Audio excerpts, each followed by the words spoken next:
SJC-11269, Faircloth versus Rossi.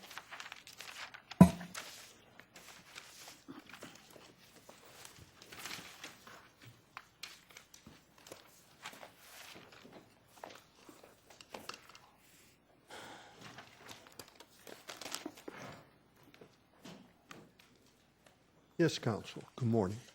Good morning, Your Honors. Elizabeth Mulvey for the plaintiff, Aaliyah Faircloth.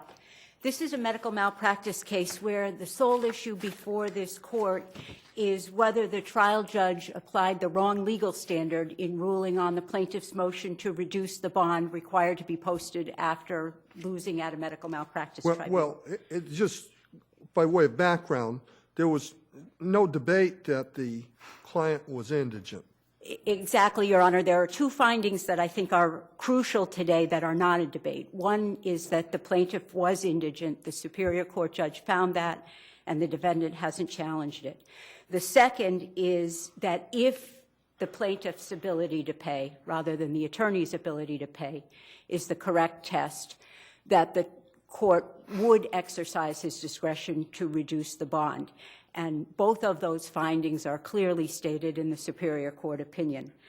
And the defendant doesn't challenge either of those. Essentially, what the defendant says is because the offer of proof was insufficient and the plaintiff hasn't challenged that finding, therefore it's okay to make counsel's ability to pay the factor. And really, the defendant's whole brief is devoted to the insufficiency of the offer of proof.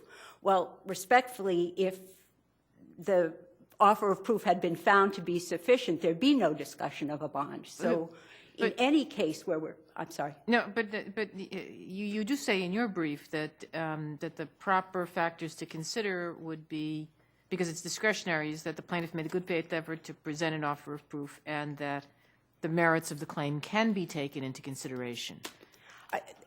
Only in the sense, and the law... In the sense that would a reasonable person who could afford $6,000 pay it in order to pursue this claim? Exactly, but that's not the same standard as whether the offer of proof is insufficient. Right. But the merits of the claim are not an irrelevancy. They are not irrelevant, no. But the judge could have. I mean, judge didn't, and you might dispute whether these facts would allow it. But theoretically, a judge could refuse to reduce the bond of an indigent person because the judge concluded that there is zero merit to this case, correct? Yes, although I think the discretion's not unfettered. Denton versus Beth Israel was actually my case where we thought it would be cheaper to waive the tribunal than go through the exercise of getting a letter. The court said, no, you have to at least produce a good faith offer of proof. Okay, but so that's all right. One limitation. The other is, as Justice Lang pointed out, whether a reasonable person would expend his or her own funds. But again, I think that's different than the directed verdict standard that applies to the sufficiency of the offer of proof. But let's sort through that. I mean, there was a finding that no reasonable fact finder, based on the proffer made, Right. could find negligence and causation. Which means it is reasonable for you to proceed only if essentially that determination is wrong or if you actually had better evidence than you presented to the tribunal. I would agree with that, and it's my position, although I understand it's not at issue here, that determination is absolutely wrong, and I have every confidence that when I put Dr. Gonzalez on the stand at trial and he testifies to the contents of that letter, I'm not going to get directed out. However, there are only two ways that I can appeal that finding. One is by taking the dismissal and appealing it, which creates huge delays for a client with a brain-damaged child. The other is to try the case, lose it, and then appeal whether I should have had to post the bond. But doesn't, I mean, in Perez, the plaintiff was indigent. Yeah. But we still affirmed a bond of $4,000 based on the view that it would not be reasonable for somebody who had money to put up $4,000, and therefore the judge acted appropriately. Wouldn't you have to make a showing here that, and again, The judge arguably could have disagreed. I'm not sure whether or not there's any record as to whether the judge voted differently, but there are 3 members of the tribunal. There are times in which a judge votes for the case to proceed. Doesn't this essentially give the judge a chance to exercise his or her discretion, even though the tribunal may have outvoted the person? It does, but I don't think that's the situation in this case, because in this case, the judge specifically found and said in his opinion, if it's the plaintiff's indigency that applies, then I would exercise my discretion to reduce the bond. Therefore, implicitly, he's found that the plaintiff made a good faith effort to present an offer of proof and that a reasonable person would expend his own funds in pursuit of the claim. He simply decided that because he assumed that plaintiff's counsel was paying all the expenses, that this was one more expense that could be assumed by plaintiff's counsel. And there's simply no authority in the statute or in any case law that I'm aware of for him to do that. The statute's very clear that it's the plaintiff's indigency that's to be considered. This court has said that the procedures in 261, sections 27A through D, should be followed to determine whether the plaintiff's indigent. And there's simply nothing in the statute or in any case law that gives any court the authority to order plaintiff's counsel to pay. But in determining indigency and an ability to pay, is there anything to the argument that if there's a contingent fee agreement where counsel has agreed to basically front various costs, that in fact the indigent person has an enforceable right against the attorney for the attorney to pay those costs, and in that sense it is an asset of the plaintiff that a judge may take into account? I don't think there is. Suppose there was some other asset available to the plaintiff, perhaps an expectancy of inheritance that could be borrowed against. The statute's very clear. It's the plaintiff's indigency. And a good comparison is the criminal, I think it's SJC or Rule 3.01, applying to defensive indigent criminal defendants, where it specifically says that the assets and income of specific other household members may be considered.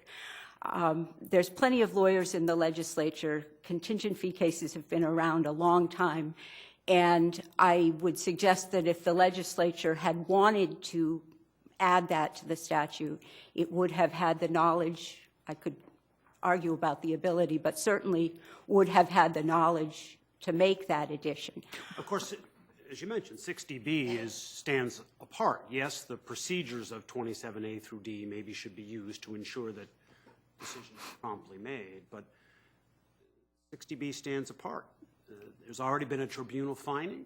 The court, it's not like 27C, which says the judge shall. It's the court may. So clearly there's some factors there that can be considered that are not part of 27A through D. There's no question about that, but I think the factors as enunciated by this court are clear. One's the good faith offer of proof, and one's whether a reasonable person would do it. I think, and we could talk about policy all day, but this is really a legislative policy that's not appropriate for decision by a superior court or respectfully even by this court. The legislature has spoken about how they want this to work, and if it's going to be changed and somebody else Have they is... spoken about how they want They this? have They said... want this to work as to discourage frivolous claims. Yep. Right? And they have said if the plaintiff is indigent. It doesn't say if the plaintiff's indigent. May. If the plaintiff is indigent, the Right. court may, in the court's discretion, Yep. taking in whatever factors are appropriate for Absolutely. discretion. You're saying you shouldn't take into account any factors other than what's in 27. No, I'm saying that this court has already said what factors are to be taken into account, and one of them is not whether counsel has the ability to pay. Suppose we have a plaintiff whose counsel can't pay. The counsel's under contract to pay. Is Well, that different? but it may be. In the first place, there are as many different arrangements as there are lawyers. And while my firm habitually picks up expenses, there would be very well-respected firms that ask for a contribution by the plaintiff, mostly by way of making sure that the plaintiff has some skin in the game. But even if we're going to advance expenses, that doesn't mean we've given up our right to advocate for our client who's indigent. We may be posting what expenses that client's required to pay, but we're not required to post things that we could pay. And there are lawyers who don't have the ability, right, within 30 days to write a $6,000 bond. Are we then going to have a hearing on the lawyer's indigency? And what if there's a disagreement between the client and the lawyer? This is potentially case ending, the decision whether to post the bond or not. Under the ethical rules, that's clearly the type of a decision the client is entitled to make and not the lawyer. And suppose the client says to the lawyer, well, I want this bond posted, and the lawyer says, I can't do it. Or the Superior Court seems to suggest that it's the plaintiff's lawyer's decision, that counsel can decide whether this is a case expense he or she wants to bear.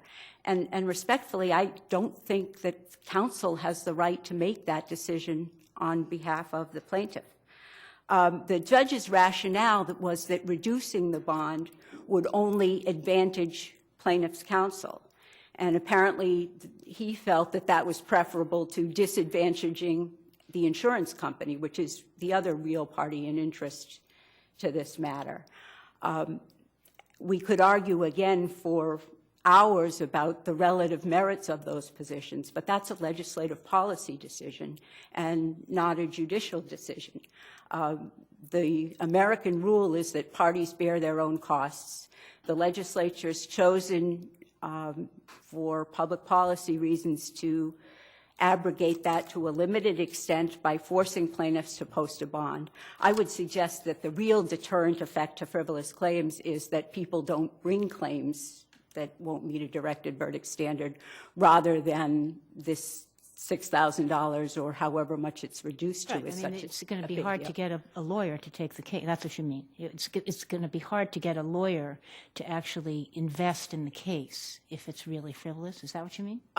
It's yes. I mean, we all need to pay the electric bills and everything too, and we wouldn't stay in business long if we took frivolous cases. So I think the real deterrent effect is that people don't take cases that they don't think can pass the tribunal. But the legislature thought differently because they established a tribunal. I mean, the tribunal was established because the legislature apparently did not think it could rely upon that. Right, and what that really has had the effect of moving the evaluation period forward, because what would happen was somebody would take a case, a lawyer would take a case with a huge injury and not get an expert until 3 weeks before trial back in the 70s, and that would result in a lot of litigation.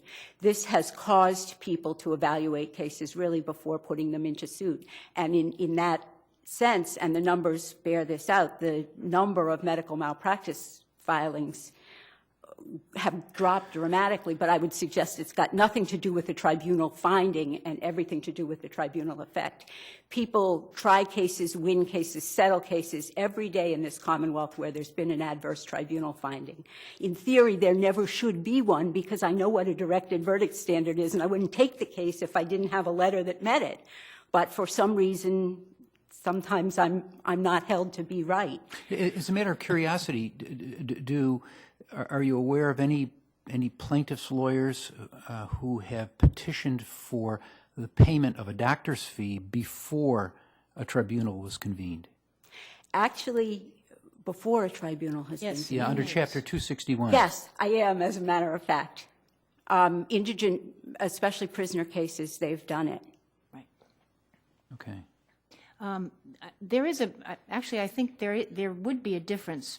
I mean, an indigent person is less well off than, in a lot of ways, obviously, but than a person who can pay these fees because the judge can, as you say, make the judgment, I think under Perez, that a reasonable person wouldn't pay this because there's no merit to the case. Now, there may well be a plaintiff, a well-heeled plaintiff, who unreasonably would pay that bond just to go forward. Absolutely. So there is some, I mean, it doesn't mean that every indigent person has a free pass into the. No, and it's not been interpreted in this. And, you know, we've talked, or Your Honors have asked this morning about different statutory history. This statute's been in place since 1978. No defendant has ever raised this argument. This is an argument that this Superior Court judge alone, after 35 years of history, all of a sudden came up with. And like I say, we can argue till the cows come home about the public policy, but there's simply no authority for him to do that. You had mentioned in answer to a question earlier that the judge found that if he is wrong, that it was reasonable to proceed. I don't find that. It's in a footnote. It's in a footnote on page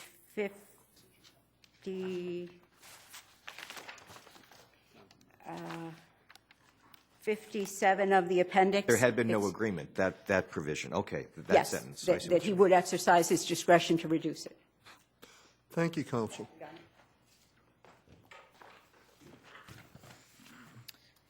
Good morning. Stephanie Simmons on behalf of Dr. Lewis Faircloth. Your Honors have raised a few interesting points that I myself would like to go back to, most specifically the merits of the case. And if we look at the submissions of the exhibits, we can see in plaintiff's exhibit the expert letter of Dr. Gonzalez, which is noted on page 48, and then the conflicting testimony of my client, which is noted in my supplemental record appendix. It's conclusively the entire thing, but most specifically Are we pages 54 asked to and decide 55. that, or would we be remanding that if we wanted to? No, I've just been speaking to the sufficiency of the offer of proof in that the judge clearly has taken into account the merits of the case Well, underneath. where does he take into account? I mean, it seems to me he says the opposite. He says if it turns out that the client is paying the bills, I would exercise my discretion to reduce the bond. Correct, but my point is that he was within his judicial discretion to consider the underlying merits of the claim and that they're patently insufficient to Well, continue forward. I agree. It would have been within, and he did not do so. I mean, there's a disconnect here, because it may be that another judge would have agreed with you and said, no, because I find that a reasonable person wouldn't do this, and it has nothing to do with indigency. I mean, that's what I'm doing. But that's not what Judge Feely did.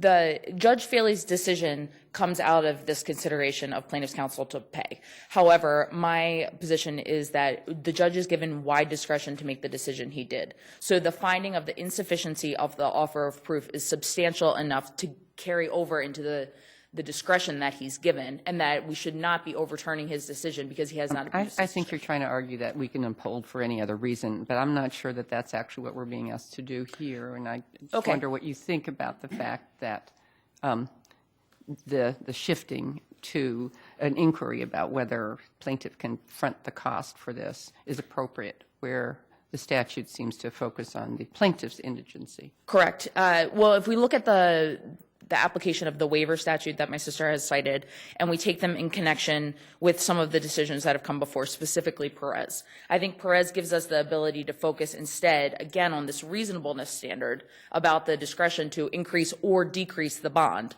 So taking into account the plaintiff's indigency, and again, we don't contest that the plaintiff is indigent, but there's been no showing that the plaintiff is fronting the cost. And Judge Feely does note in his opinion, I will reduce the bond as soon as there's a showing. And so at this point, and through today, and through my sister's admissions of a contingent fee arrangement being in place, I suggest to the court that the Perez decision holds that he's still within a reasonable standard to determine whether or not indigency of the client is applicable and how much consideration it should Sorry, be I'm given. a little confused. Are you saying, forget about the offer of proof, you think that it's an appropriate aspect of discretion to consider whether the attorney is fronting the Yes, Your cost? Honor. Okay. Yes, Your Honor. I also want And where would you find, you just think that's within the broad discretion? Is that where it comes from? Or do you So- see it in the legislative history or some other something else. Correct. So what we do see in the legislative history is this continuation of not wanting to push through claims that don't have merit. And I think that this decision to consider where the funding is coming from when we have an underlying claim with no merit is within the reasonablest standard. So I think taking the broad scheme of the history and the statutory intent. Does have that purpose, that is, if you're going to push through a case, as you say, that a tribunal has said shouldn't, then pay some money to offset the potential costs. Correct. So now we have a statute about indigency because you don't want just rich people to be able to do that. You want everybody to have roughly an equal playing field, right? Correct. However, the indigency standard has been assessed before in Perez, and Perez said that there's a reasonableness standard. So we can consider the indigency of the plaintiff, but we also cannot take away the underlying merits of the claim. So if the underlying claim was sufficient such that a reasonable person could be willing to pay the money if they had it available, then perhaps the judicial decision would have been to reduce the bond. But in this case, I believe that what the judge has said is no reasonable person would pay the money to reduce the bond, and the underlying offer of proof is patently insufficient. Where do you get that? Excuse me, I just don't understand where you're getting that from. It seems to me that the judge couldn't have been more clear about the fact that if the only thing this turns on is the ability of plaintiff's counsel to front the money. Because he's saying if it were shown that the plaintiff herself was going to be paying this, he would allow a reduction in the bond, which means that he has taken into account all of these other factors about whether or not the claim has merit and whether or not all of the factors that we've talked about in Perez, that he's taken those into account. I mean, it seems he couldn't be clearer about that. I understand what you're saying, and my position is that if we take a step back from Judge Feely's decision about the source of the funding, and we look at whether or not we should be considering, if we consider where the funding is coming from, then we've negated the tribunal's purpose.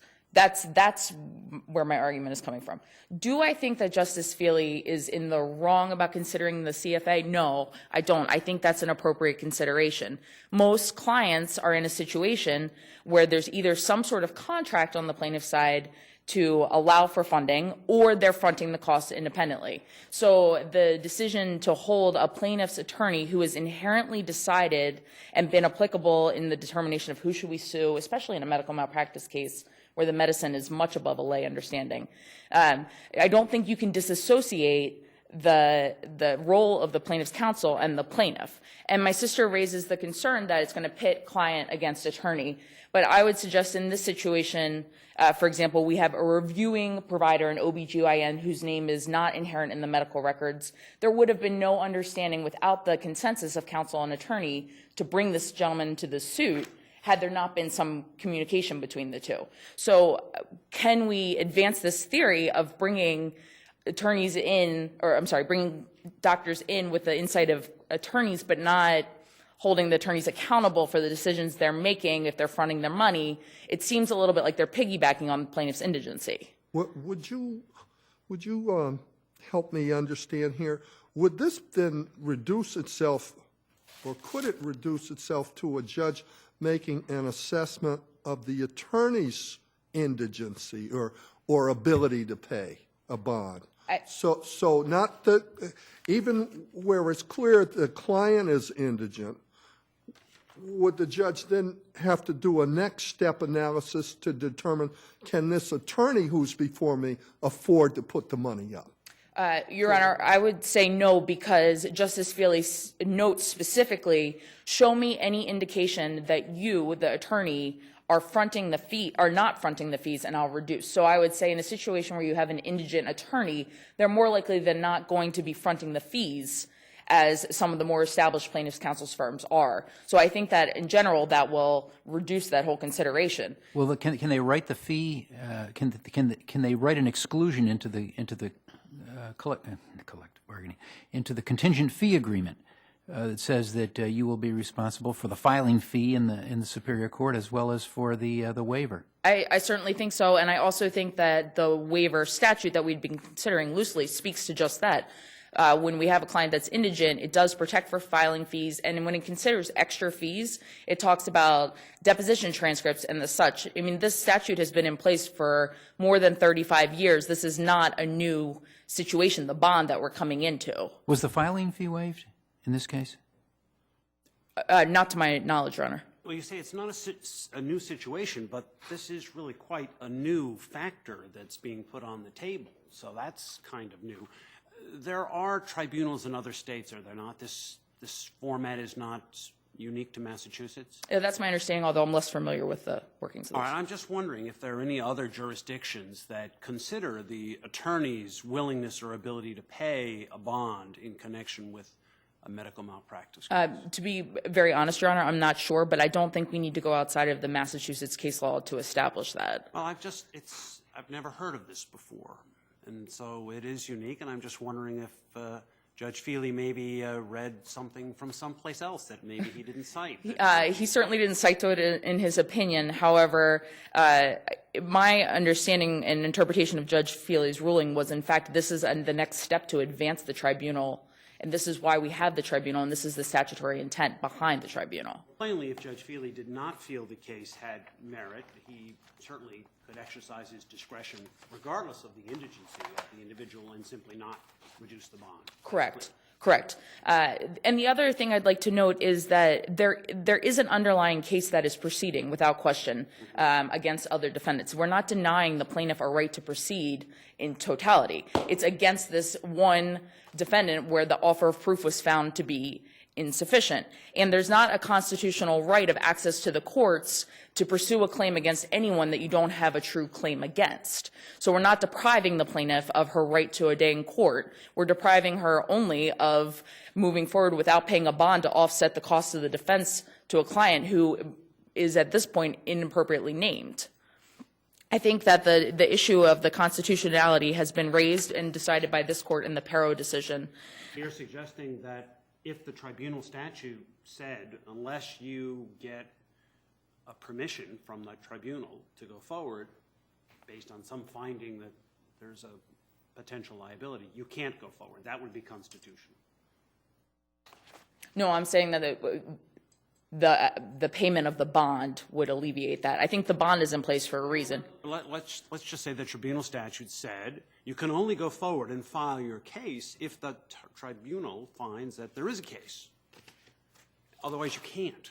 Bond or no bond. Would that be constitutional? I think as long as there wasn't a procedure in place to appeal the findings of the tribunal, but that would perhaps raise a large procedural issue. I mean, is there a concern about the judge essentially assuming something that is not yet known and rendering a decision based on that assumption? I know he permitted the possibility of reconsideration, but I don't recall another situation in which a fact is assumed by a court and a decision rendered, and the judge simply says, if I'm wrong about that assumption, I'll undo it.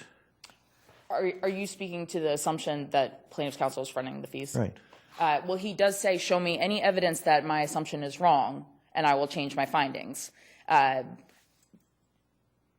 think he has appropriately assessed how the plaintiff's bar is moving, and I think he's appropriately considered that there are attempts to bring claims that may be less substantial, to have other insurance policies at play and accessible to the court, accessible to the plaintiff, and at the same time while piggybacking for cheaper on a plaintiff's indigency. I think actually Justice Feely did a nice job of addressing an issue that's been plaguing the defense bar. But is there a concern that by essentially assuming that the assets of the attorney are the assets of the plaintiff, that the issue of reasonableness here is not being considered, which is the issue which in Perez we said was the core issue? No, I don't think they're mutually exclusive. I think he's in fact saying the same thing. You, plaintiff and counsel, if you assume that this case is worth proceeding, you will pay the $6,000. If it's not worth proceeding and you evaluate the claim, you medically and legally evaluate the claim and you're not willing to pay the money, then perhaps you should not be moving forward.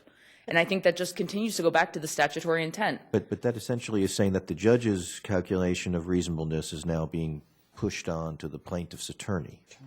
That if the plaintiff's attorney does not think it reasonable to proceed, then you should not. But in Perez, we say, no, that's the judge's job. The judge can't delegate that job to somebody else. Well, if the plaintiff deems it unnecessary or ill-advisable to proceed, and then we have this situation where client and perhaps counsel are disagreeing, then I think the recourse for that is outside of the medical malpractice forum.